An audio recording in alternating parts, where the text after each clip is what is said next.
প্রতিশোধ প্রতিহিংসার রাজনীতি বাদ দিতে হবে, জাতীয় ঐক্য করলেই সম্ভব। খালেদা জিয়া অসুস্থ, তাকে বিদেশে পাঠাও, আল্লাদের আর শেষ নাই। আমরা এমন একটা বাংলাদেশ গঠন করতে চাই যে বাংলাদেশে কোনো বৈষম্য থাকবে না।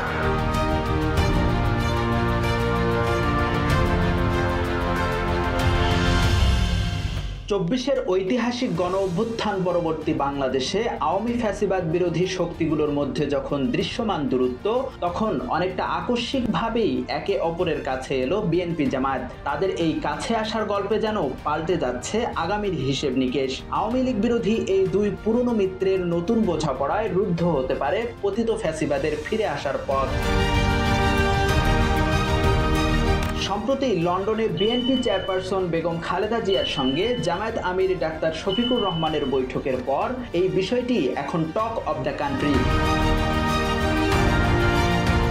ইতিহাস ঘেটে দেখা যায় ১৯৯৬ সালে শেখ হাসিনা প্রথমবার ক্ষমতায় আসার পর দেশে শেকড় গাড়তে শুরু করে আওয়ামী ফ্যাসিবাদ। আর তখন থেকেই একে অন্যের বিশ্বস্ত সহযাত্রী হয়ে মাঠে নামে বিএনপি জামায়াত। বেগম খালেদা জিয়ার আপোষহীন নেতৃত্ব আর জামায়াতের সাংগঠনিক ভিত্তি রাজপথে আওয়ামী বিরোধী প্রতিরোধ করায় সহায়ক ছিল, যার ফলশ্রুতিতে ২০০১ সালের নির্বাচনে বিপুল সংখ্যাগরিষ্ঠতা নিয়ে সরকার গঠন করে বিএনপি জামায়াত নেতৃত্বাধীন ৪ দলীয় ঐক্যজোট। পরবর্তীতে ক্ষমতার পালাবদল ও রাজনৈতিক পট পরিবর্তন হলেও নিজেদের ঐক্য ধরে রাখে বিএনপি জামায়াত। এরই ধারাবাহিকতায় ২০১৪ সালে আওয়ামী লীগের একতরফা নির্বাচন প্রতিরোধ ও পরবর্তীতে ফ্যাসিবাদ বিরোধী আন্দোলনে রাজপথে থেকেছে তারা। দল দুটির মধ্যকার এই ঐক্য বজায় থাকে ২০১৫ সাল পর্যন্ত। তবে ২০১৪ সালে জামায়াতের শীর্ষ নেতাদের ফাঁসিকে কেন্দ্র করে দল দুটির মধ্যে দূরত্ব সৃষ্টি হয়, যদিও আওয়ামী লীগের বিরুদ্ধে নিজ নিজ অবস্থান থেকে ভূমিকা রাখে তারা। এর পরের ১০ বছরের ইতিহাস বাংলাদেশের রাজনীতি ও ক্ষমতায় শেখ হাসিনার একচ্ছত্র অধিপতি হয়ে ওঠার ইতিহাস। এই সময়ে শেখ হাসিনার একনায়কতান্ত্রিক স্বৈরশাসনে আওয়ামী ফ্যাসিবাদ গেড়ে বসে রাষ্ট্র ও সমাজের সর্বস্তরে।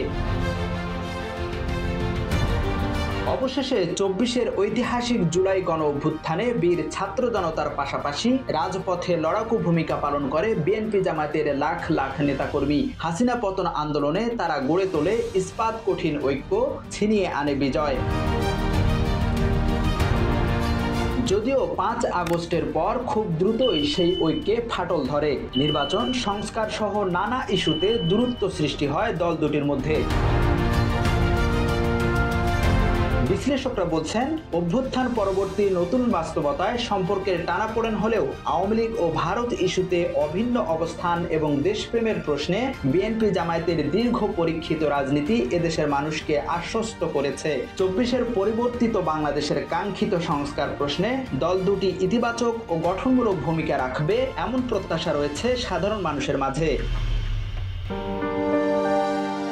ফলে অভ্যুত্থান পরবর্তীতে দল দুটির বিবাদে জড়িয়ে পড়া সাধারণ মানুষকে হতাশায় ফেলে দেয়। তবে লন্ডনের ওই আলোচিত বৈঠকটি আবারও জনগণকে আশ্বস্ত করেছে। তারা মনে করে বিএনপি জামাতের এমন বোঝাপড়ার রাজনীতি আগামী দিনে বাংলাদেশকে সঠিক পথেই পরিচালিত করবে, সেই সাথে রুখে দেবে আওয়ামী ফ্যাসিবাদের ফিরে আসার সম্ভাবনা।